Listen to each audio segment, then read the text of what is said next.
Salom, siz bilan Toshkentdan Eldor. Bugun biz Rossiyadagi haydovchilarning kishi haqida matn o'qiymiz. Lekin boshlashdan oldin bir gapni aytishim kerak. Men o'zbekcha uncha yaxshi gapira olmayman. Shuning uchun uzr so'rayman. Agar xato qilsam, menga kommentariyalarda yozib qoldiring. Buning uchun sizga rahmat aytaman va xatoimni to'g'rilashga harakat qilaman. Hozir men rus tilidan qanday dars berishim haqida ozgina gapirib beraman. Odatda mening o'quvchilarim chet elliklar. Inglizlar, amerikanslar, nemislar, ular juda tirishqoq o'quvchilar. So'zlarni yodlashadi, uy vazifalarini doim bajarishadi. Lekin ularda praktika yo'q. Bu esa qattiq muammo. Ular darsda men bilan gaplashishadi, lekin bu ham.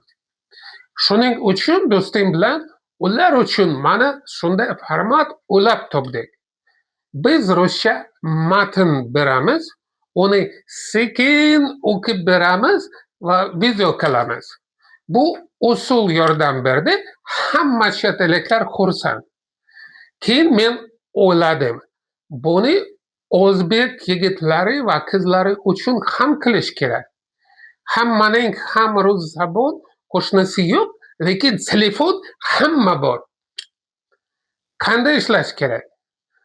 Matni men bilan birga bir nechta marta ovoz chiqarib o'qishingiz kerak. Agar buni har kuni qilsangiz, rus tili bo'yicha muammo umuman bo'lmaydi. Qani, boshladik.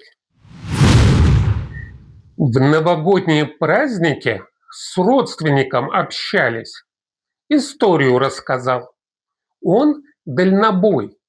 Из Тюмени ехал и улетел с трассы. Положил машину на бок вместе с грузом. Ночь, праздники, машин мало.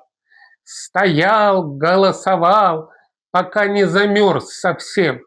Никто не остановился. Уже собрался уходить, какой-то мужик на кроссовере тормознул, спросил, что случилось?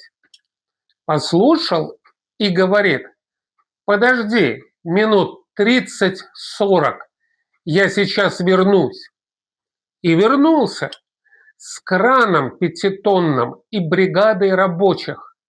Машину подняли, поставили на колеса, прицеп прицепили, груз сложили. Родственник в шоке полнейшем. Спрашивает, мужик, а сколько я тебе должен? Я на чужой беде не зарабатываю. Сложили кран и уехали. Чтобы вы знали, час работы такого крана стоит очень много. И заказ минимум смена 11 часов.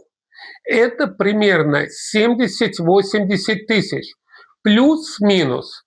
Родственник до сих пор в шоке от того, что в наше время еще такое бывает. Menda hamrohlik qilganingiz uchun rahmat. Kanalga obuna bo'ling va yangi videolarni kuzatib boring. Men hozir yangi video ustida ishlayapman.